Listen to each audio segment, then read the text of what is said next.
Siamo giovani, navighiamo da fermi sul web, viaggiamo con treni e Flixbus per frequentare l'università a Roma, Milano, Padova. Concerti, raduni, flash mob ci catapultano nel nostro presente. Tutto scorre veloce, tutto cambia con un click. Verissimo, ma alle feste di paese, quelle che si ripetono ogni anno, il tempo sembra fermarsi, eppur ci travolge.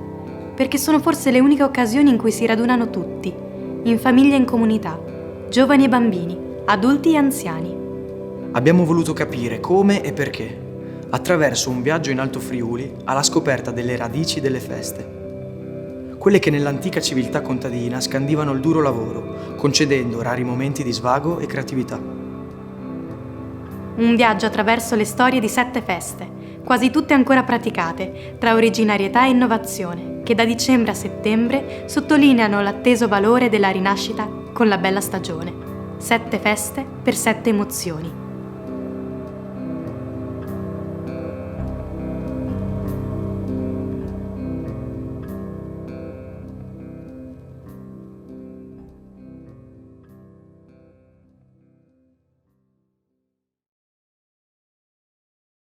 Anni fa, sarò stata in prima o seconda superiore, mio padre voleva portarmi a Lauco, alla festa del pastore, quando ancora si faceva. Una festività dedicata ai prodotti caseari e alle attività agropastorali. Non mi andava. E lui ha cercato di convincermi. Gli animali sono addobbati con i fiori e le erbe. Le persone si sfidano alla gara di sfalcio con gli attrezzi di un tempo.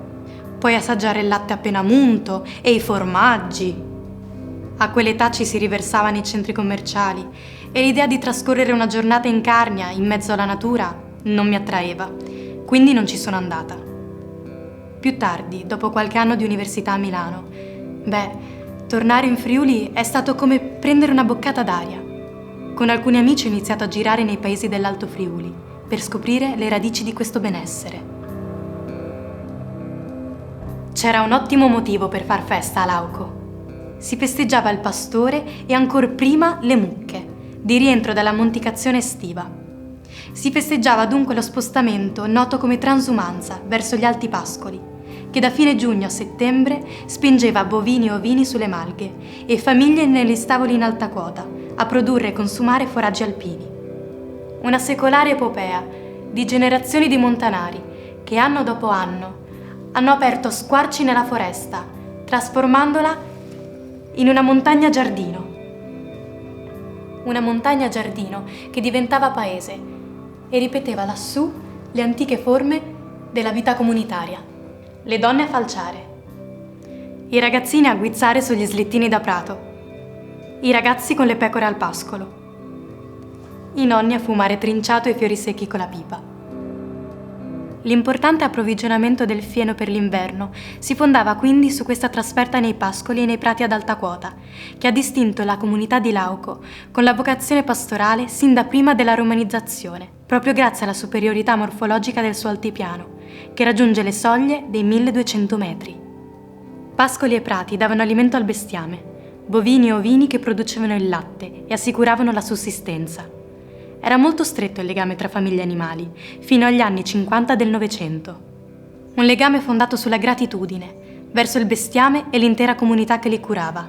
Ed era questa gratitudine a dare il sapore vero dell'esistenza. Perché essere grati significa considerarsi fortunati e felici di ciò che già si possiede. Significa lavorare con passione, senza distinguere tempo feriale da festivo, che nello sviluppo verticale della pastorizia, da fondovalle all'apice delle montagne, significava grandi fatiche, oltre alla cura del bestiame dal primo mattino al tardo pomeriggio, dalla pulizia della lettiera al mangime, dalla conduzione al pascolo alla mungitura, c'erano i processi della falciatura e della fienagione. Il tutto era eseguito a mano, con pochi strumenti da lavoro. Un lavoro che era prerogativa delle donne, perché per molti secoli, fino al secondo dopoguerra, gli uomini d'estate emigravano, portando altrove i mestieri legati alla filiera del tessile. Falce e falcetti, gerle e rastrelli erano quindi in mano alle donne, insieme al battadorie, composto da martello e incudine per rinnovare il taglio della falce. E al refe elemento in legno al quale legare il carico. La pienagione prevedeva taglio e raccolta repentini. L'erba tagliata con la falce per essere ben essiccata veniva girata almeno 2 volte nell'arco di 2 giorni e poi distribuita con rastrello in liste regolari, dalle quali si raccoglievano piccoli cumuli da trasportare con la gerla o con i refe. La festa settembrina del pastore o della transumanza festeggiava dunque l'importante raccolta del fieno e il ritorno alla vita di paese, al raccolto dei campi, al governo delle stalle, in attesa della neve, che aprendo la via alle slitte permetteva su rapide mulattiere il vertiginoso trasporto a valle del foraggio alpino prodotto d'estate.